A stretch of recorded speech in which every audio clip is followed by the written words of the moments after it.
Hello, what's up? Welcome back, guys. It's Will here once again for another fight card prediction. And we're here for UFC Vegas 71. Sergei Pavlovich against Curtis Blaydes is our main event of the night, which is a really interesting fight. I'm looking forward to kind of seeing. It's kind of a binary fight where you kind of know what both guys are going to do and who's going to get their top stuff off and win the fight and probably put themselves in line for a shot, whoever the champion may be. Because, like I said, I don't think John Jones sticks around that long. But you win this fight, you put yourself in the shot window for a shot, whoever the champion might be, maybe later on this year. So, guys, I'm on a mission to get my channel back up to where it once was. Trying to get to 4,000 subs. I'm at 3826. It once was at 4,000. I am trying to get up there. So if you're new to the channel, I've managed to gain some subs over the last couple of days due to a thing I put out on Twitter and got some new people there. So if you're new, please just come and sub. It really helps me out. And throw a like in the video. I'd like to try and get some more likes out there. So yeah, come and help a brother out. I don't ask for too much. If you can just throw a sub on there if you're new, throw a like on there. It really does help me out tremendously. Yeah, overall, a fairly decent card. I'm going to show you how I did last week. I did okay. I'm just going to bring this up. Sorry. Should have did this beforehand. Where are we? There we are there. So I'm going to show you there. So this was my betting card for last week. Went big. It's actually my biggest ever bet I've put on a fighter. Max Holloway. I actually thought Arnold Allen's stock went up in that fight. I actually thought he did very, very well. I just think that Max is just 1B in that division and just ready to get an opportunity to maybe fight for the belt. I don't know whether they'll ever get it. Edson Barboza, I think this was a really good play. There was a lot of people on the Quarantino side.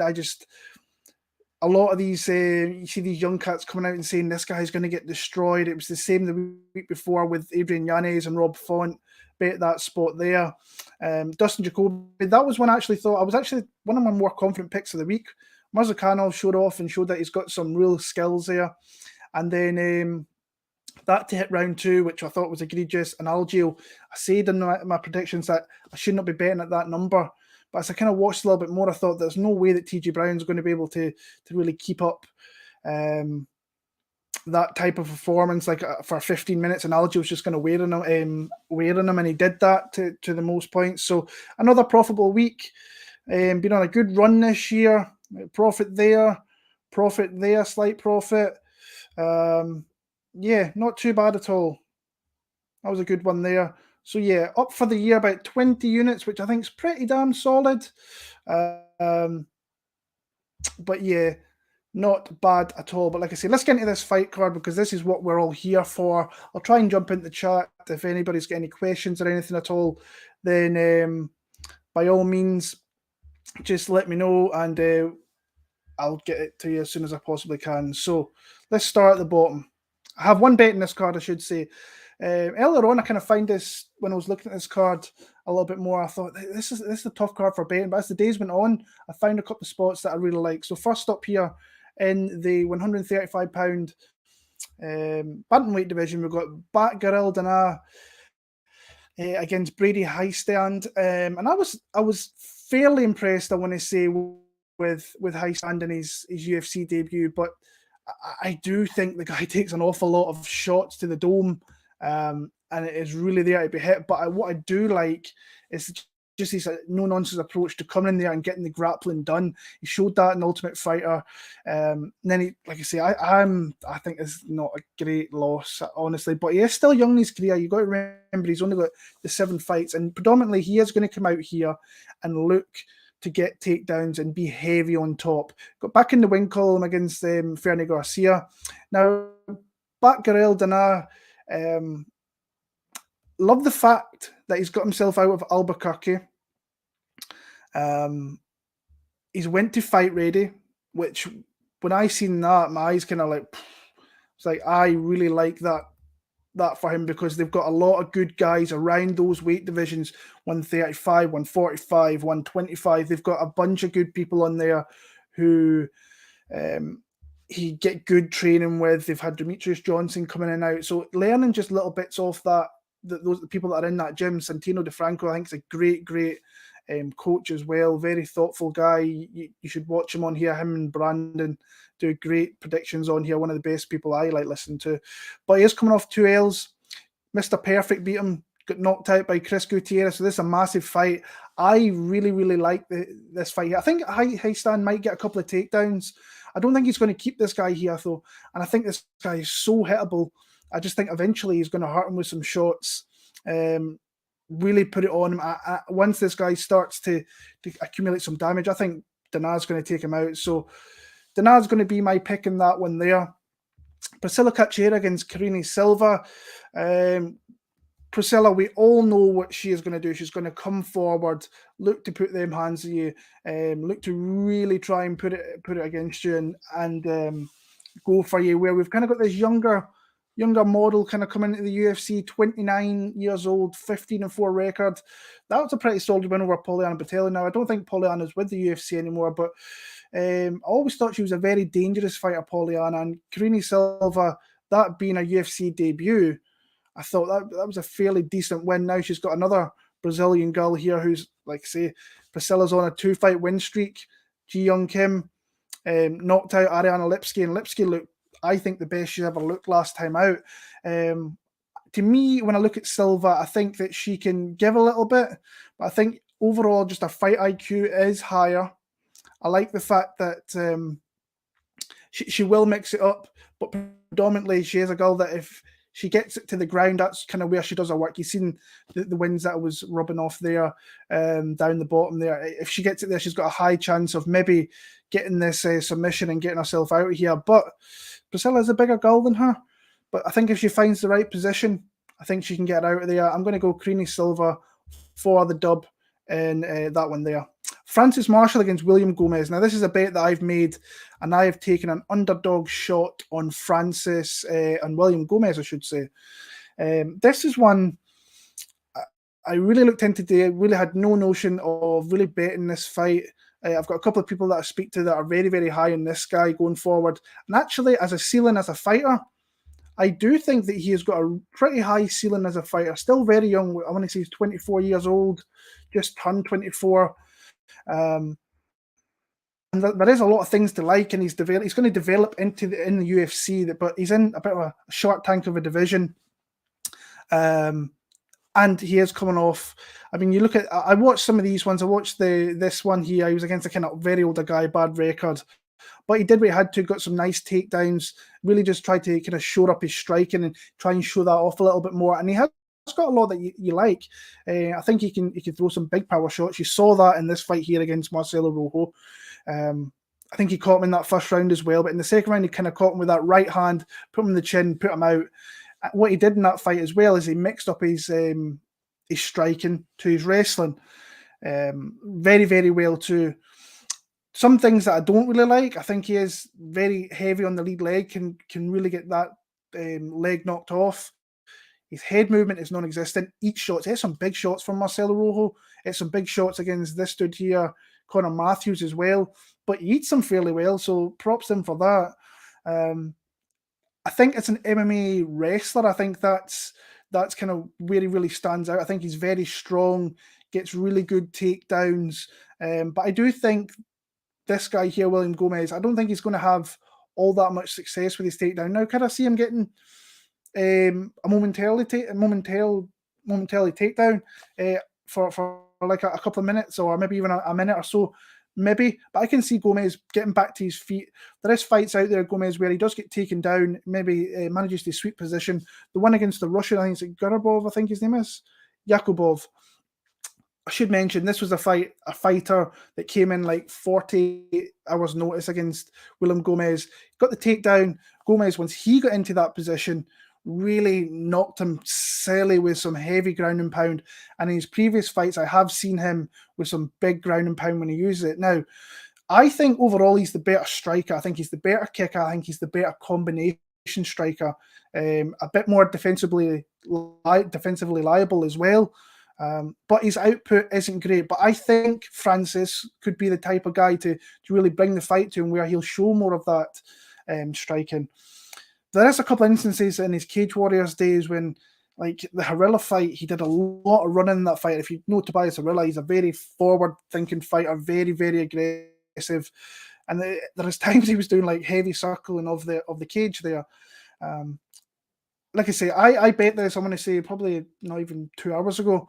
I got plus 175. I just think to me, I think that line should be closer. I think he can get like some takedowns and have some position on top of someone like that. The combination striking I think is beautiful. Big guy, big southpaw, great kicks to the body, and then he comes with it with hands. But like I say, I'd like to see that a little bit more. So for me, I just think the fight should be closer. I think this is a winnable fight for William Gomis. I think the higher ceiling, honestly, is on the Francis Marshall side, because I do like a lot of what that guy, what I see from that kid. But like I say, he's going to have to mature into being a big fighter in the UFC at a young age. Could turn out to be very good. I've got good expectations for this kid. But for me, I'm leaning on the William Gomis side to win a very, very close run decision here in that one there. So, Mohammed Usman against Junior Tafa. Now, this was... I looked at the betting odds Sunday night, and I seen a plus 300 hanging on Mohammed Usman, which was kind of plus 270. Sorry, it was a Mohammed Usman. I think it went higher than that initially. And then I woke up and looked on Monday afternoon and I seen minus 110 on either side. So Mohammed had been absolutely blitzed. And there's a few guys on Twitter that I think have blasted that line. So fair plays to you. Again, at that number, that's an amazing, amazing number to be getting this guy at. Now it's down to a pick'em. Honestly, if I could get this guy at a plus number, I would probably maybe have a jump at this. It is minus 110 a piece over here in the UK. He's definitely haven't updated on this, but like I say, Junior Tafa, you will know about his brother fighting out in New Zealand, Australia, I should say. Comes from Risen very early on in his career, 4-0.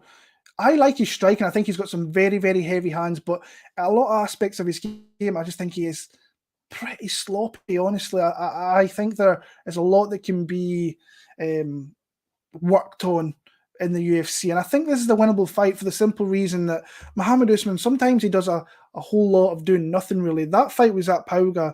He was losing that fight until he wasn't. Then he threw that left hook, put it right in the chin. Nasty, nasty knockout. And like I say, this is the Brandon Sales one. That is not a good loss on your records. I don't overly rate Brandon Sales all that highly. But if you get him at that, anything kind of heavy plus number, especially over mine plus 200, I think you did your job. You've got plenty of closing line value. I think you've got a guy that, honestly, I think he's got a couple of different paths to win the fight. I think he can grapple. And I think he can strike to an extent, but I think if he does that, he's kind of playing with fire because Junior Tafa, to me, looks like he's got those big, heavy bones that if he hits you with something, he can really put it on you. I'm going to lean Junior Tafa, even though everything's kind of telling me to go with Mohammed Usman. I'm going to go with Junior Tafa to win via knockout in the middle part of this fight here. And like I say, if he gets to a plus 110, you might see my name on BetMMA tips with money down in this guy, even though it's probably best that I stay away. But I have said to myself this year, if there's someone that you think can win, it's at plus odds, you have to jump in it. And especially after the Macedo pick, where I was so annoyed at myself for not picking that, not betting that fight after picking her. It's something I'm going to do this year as well. So Junior Tafa via knockout there. Karol Rosa against Norma Dumont. Now, I've not looked into this too much. I didn't really want to look into it all that much. But I kind of lean, I'm seeing a lot of love for the Norma Dumont side. Her betting line is another one that is really blitzed down here to where it's a pick'em. So I kind of like Karol Rosa here. Now, this girl is very tough to take down, and she's had a pretty good UFC career considering she's missed weight a load of times. But like I say, she fights close, and an output type of fight where if Karol Rosa shows up like she did initially in her early UFC career, I think she's got all the capabilities of winning a striking affair due to the fact that she does have more volume. Karol's not really going to get Norma Dumont to the ground. But I think in a volume-based fight, I do think she can come out here and win this fight. I mean, she is 16-4. I think her girlfriend had a great knockout last week. Couple of wins here. In between a loss to Sarah McMahon, McMahon was a heavy underdog in that one. I had no idea how that was. I know McMahon can give fights away, but she showed that she's got liabilities with her grappling. Norma, I don't think she's really going to come out here and really want to do that. Lena Landsberg, that's not the greatest win. Lena's very hittable and she just kind of eats shots for breakfast. Yeah, I'm going to pick Karol Rosa, but no real confidence, and I've not really looked that much into it. There's other fights in here I'd rather spend my time watching. So Karol Rosa, I'm going to take a very, very, very close decision in that one there. A legend, Yahya against Montel Jackson. I think one of the guys here that's one of the last true jiu-jitsu guys, kind of older jiu-jitsu guys that you had. I mean, you had your Juicy Formega, you had your Damian Maia, and yeah, I am not a fan of this matchup for him whatsoever. He has to get the fight into a certain place, and I don't know whether he's going to do it. I think he's going to be a bit of a sitting duck for Montel Jackson. This guy, I feel he's got a massive, massive career ahead of him if he does the right things. But he's getting to this age now. He's 30 years old. You don't really see him. When's the last time he actually fought? 4 months ago. And then before that, a year and 6 months. So 3 fights in 2 years. He's probably a fight short where he really should be. But this guy, to me, I think he's ready to make that step up. I hear a lot of things about him outside the cage, doing a lot of dodgy stuff and pictures with like machine guns in the streets and all that jazz. So kind of living that hood life a little bit. But this is the guy that's actually won me a ton of money on DraftKings specifically. The last 3 GPPs that I've won, this guy has been in that winning team in 3 different nights and 3 different GPPs, winning me close to, I want to say, about $14,000. So he's won me some big money as this guy, and there's a lot to like because he's massive hands, big reach, physical specimen. I mean, he's got a 7-inch reach here, rapier-like long shots.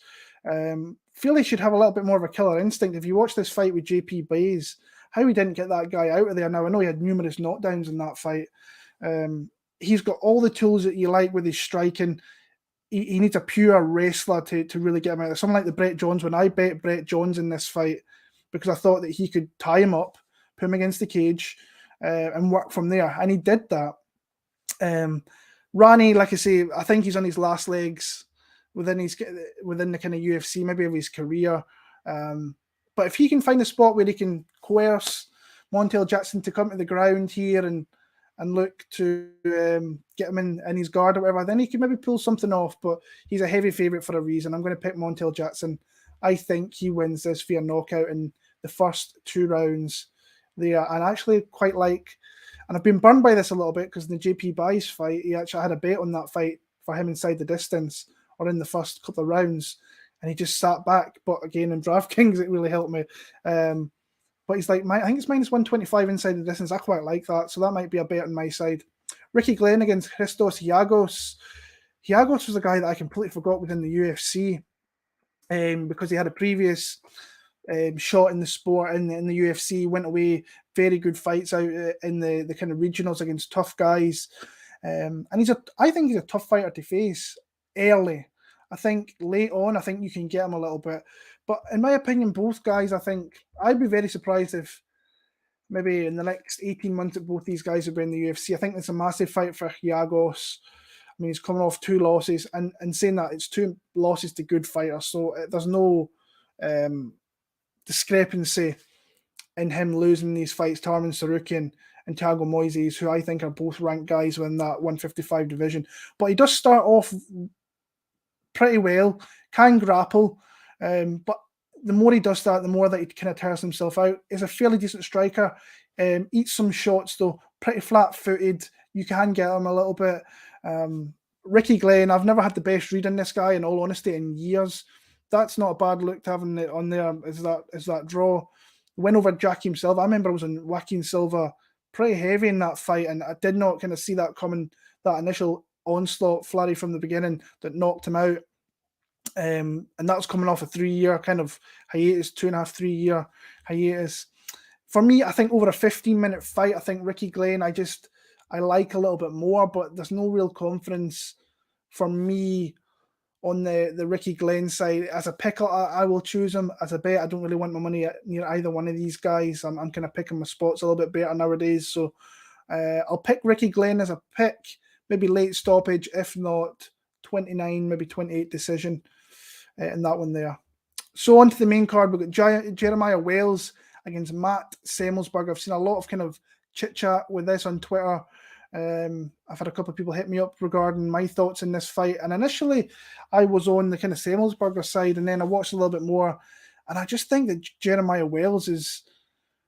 And like I say, this is a guy, again, I mentioned this with Francis Marshall. This is a guy that's been in the UFC for a little bit now and has kind of grown up in the UFC and shown at times that this guy is very, very hard to face in a lot of different ways in certain matchups. And you've seen that last time out against Jake Matthews.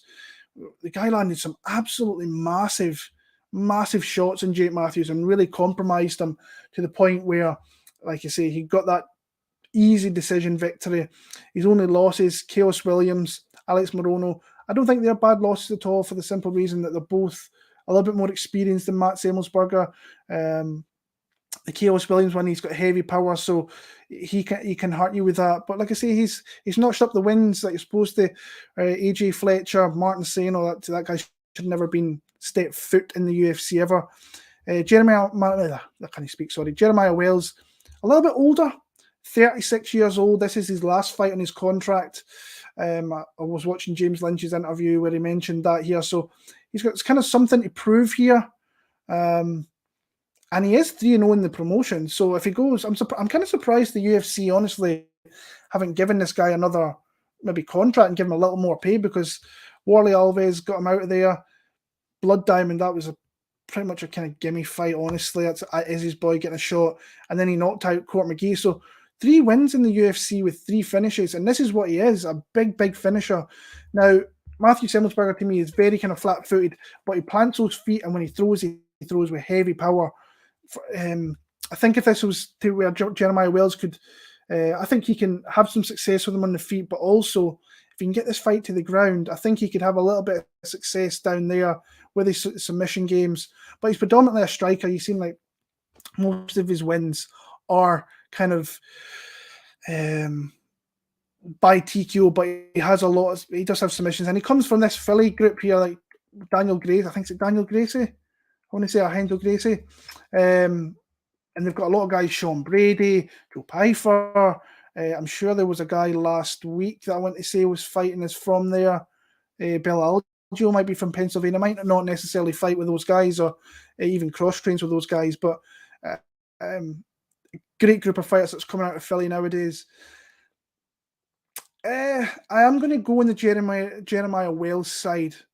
But again, not super confident. And like I say, now that the odds are pretty much a pick 'em with a lean on the side of Wales, I think I'm just going to sit back and enjoy this as a fan and get a little bit more data about both guys. But honestly, if I was looking for a guy that I would like to see a little bit more out of, just Matthew Semelsberger, for the simple reason I think he has shown us more things as the fights go on, the more fights he has in the UFC. But for me, Jeremiah Wales is definitely going to be my pick in that one there. Iasmin Lucindo against Brogan Walker. I think this is... I want to say Lucindo is a good parlay piece because, honestly, I don't rate Brogan Walker that high. And no disrespect, our losses are not bad losses in our career, except for this one. I think it might not be the greatest, but Erin Blanchfield, she's probably going to be fighting for a belt by year end out. Pel Gonzalez, she was not bad, but she was never great in the UFC. So our losses aren't too bad. I just don't rate her skill set very, very highly, honestly. And I think this girl, she came out here. This was a brawl here. This Iasmin Yarigui fight. Oh my god, that was just an absolute scrap. And I thought that she gave as good as she got in that fight. Really put herself in the window, and then she had the fight. She was due to go against Melissa Martinez, who's a girl that I've known come out of Mexico for many, many years. and I think she's fairly decent herself. But I think Lucindo would have probably got a win over her there. Now she's coming in here. I think she is coming in short notice. If I'm right in saying that, she is very young. A lot of fights for a young fighter. 13-5 record. Like I say, I lost it was to Harigi there. Decisions over Rhea, win over Almeida. Like I say, she's not facing the best caliber opposition. Like 1-2, 2-1-2, 9-3. That thought I was a UFC fight at one point. I just think she's kind of got her covered in a lot of places here. I think she's the more aggressive fighter. I think she's the better overall striker, and I think she's got a ground game there. And I think she's minus 275 here in the UK. I think that's not a bad number. It's just hard to kind of trust on a parlay. And I'm the parlay guy. Like I always look for parlays. It's always my first thing I look for. If I can sort out my parlay, then I kind of work around that, my kind of betting strategy for that. And I think she has a piece, but I don't want anything at like minus 275, minus 300. But as a win, I think she can get her out of there, get some top time, get on top of her, and get a TKO finish. So I'm going to take Lucindo inside the distance in that one there. Bobby Green against Jared Gordon.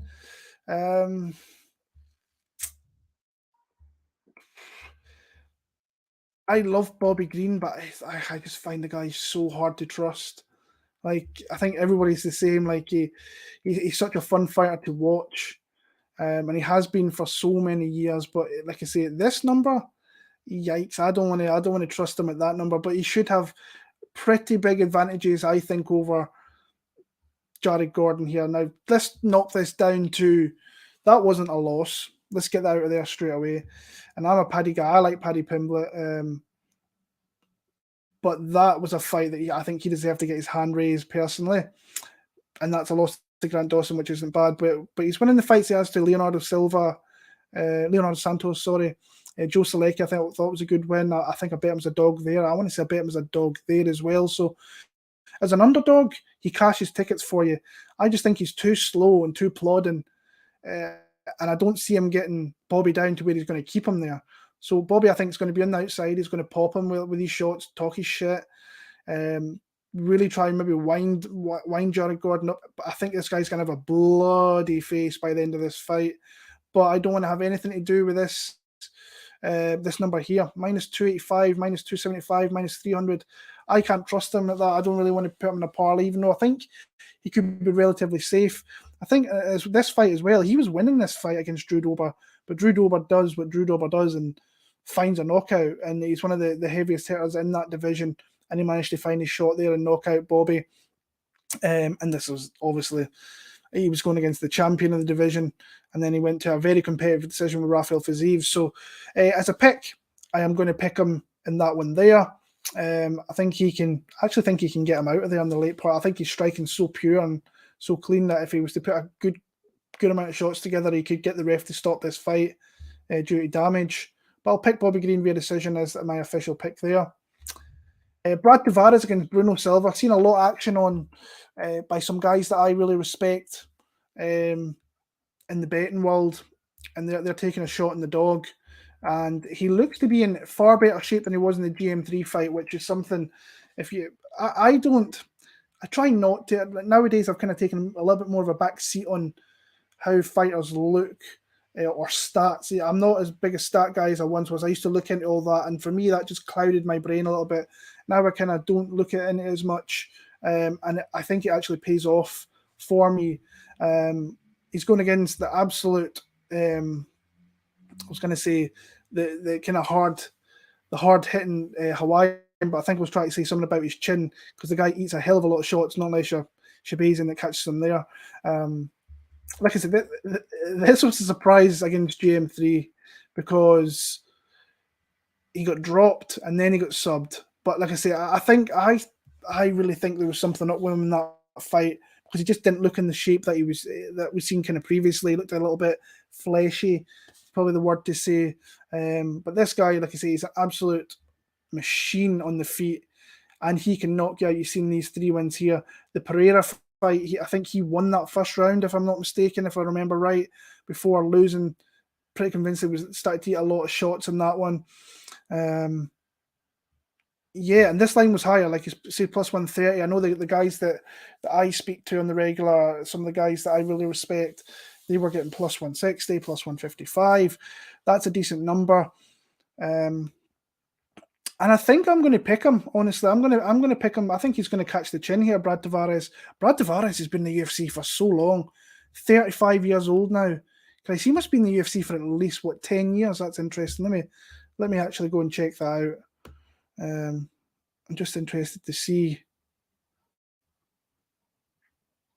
Oh my days. UFC 125.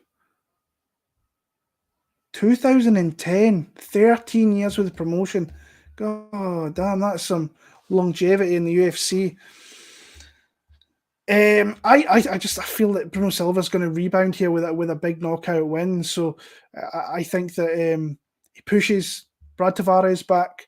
I think they get into a little bit of a slinging match, and I just think this guy's going to catch him. He's shown that. You go back to his days in Russia, that's what he did.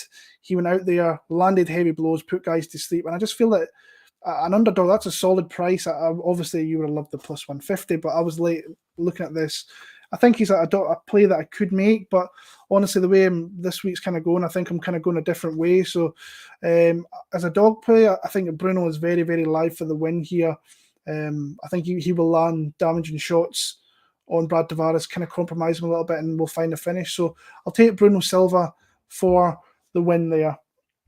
We were supposed to have a co-main event of Song Yadong against Ricky Simone. It's moved as the main event for next week. So now we're on to our main event here in the heavyweight division. The 17-1 Sergei Pavlovich against the 17-3 Curtis Blaydes. This fight's as binary as it really gets. You've got the devastating destroyer in Sergei Pavlovich against the mean-faced grappler in Curtis Blaydes, who has shown that he has some chin problems. If you hit him in the button, you can put him out. And this guy has shown, ever since his first loss in the UFC, that's what this guy does.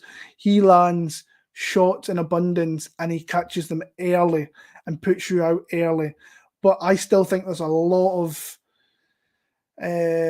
holes out there that we've not seen this game. You only really have to go back to the Reem fight. Now, Curtis Blaydes does not take down people the way Alistair Overeem did in that fight. If you watch that fight with Reem kind of got him in the tie clinch and then got a trip off it. You're not going to see Curtis Blaydes come out here and go to a tie plum clinch and get a trip. He's going to be blasting for double legs, single legs, getting this fight to the ground. What he has to be careful of is not. He has to, when he decides to go, he has to go. There's no second guessing himself. He can't be in that range where he can eat the shots of a rangy guy like Sergei Pavlovich, because he's got a massive reach. It's like 84, 85 inches. And once he clips you, he swarms. This is what he's did in these fights. Tai Tuivasa, Derek Lewis, he gets you hurt, he swarms you, he damages you, he compromises you, puts you out. That Tuivasa one, I know I picked Tuivasa in that fight, but I'm a fanboy of Tuivasa. Tai shouldn't be coming back. That was in December, when he already kind of had a bit of war with Cyril Gane in France in September. So he came back too early there, but he ate the shot initially and then was put out by the finisher that is Pavlovich. But when you look at that Reem fight, there's a lot to think why you would like Curtis Blaydes in this spot, because he got him down one time. Pavlovich had nothing off his back. He was a turtle off his back, was not moving at all. I think he had opportunities to get back to his feet. Reem got back, and then he let Reem kind of come back into the guard a little bit. But once Reem landed one heavy shot, this guy decided he started turning to the side there and wanted no more of the ground and pound that Reem was showing. And it was heavy ground and pound, don't get me wrong. But since then, we really haven't seen that. He's blasted through all of his opponents. Gomes, Maurice Green, Shamil Abdurrahimov, Derek Lewis, Tai Tuivasa. This guy's right in the window for a title shot because he was the backup fighter for the Jones-Gane fight. He wins this, he's probably next in line. Even though I'd like to see him against Tom Aspinall. I think that'd be a really fun fight. And then you've got Curtis Blaydes here. I mean, he's coming off 3 wins. Jairzinho Rosenstruik, Chris Dawkins, Tom Aspinall. That was a little bit of an unlucky one, the injury there to Tom. We all know his frailties. He can get knocked out. Don't come in here and mess about striking. Just absolutely bull rush this guy. Get him down. I think if he was to get him down once and get some ground and pound, I think Sergei Pavlovich is liable to be knocked out. But it's about getting it there, because this guy, Sergei Pavlovich, has got a couple of wins inside a minute. So he's a destroyer. If he catches you with a singular shot, and you're pretty much done if it lands heavy. And he just swarms you. His jab's beautiful off his left side, follows up with a big right hook. I think he is very gettable with leg kicks. But like I say, if I'm Curtis Blaydes, just do not mess around trying to strike with this guy. Just absolutely bull rush him. Hopefully you don't get caught with something. Obviously, use your strikes to set up your grappling. We're in the small cage. We're in Vegas.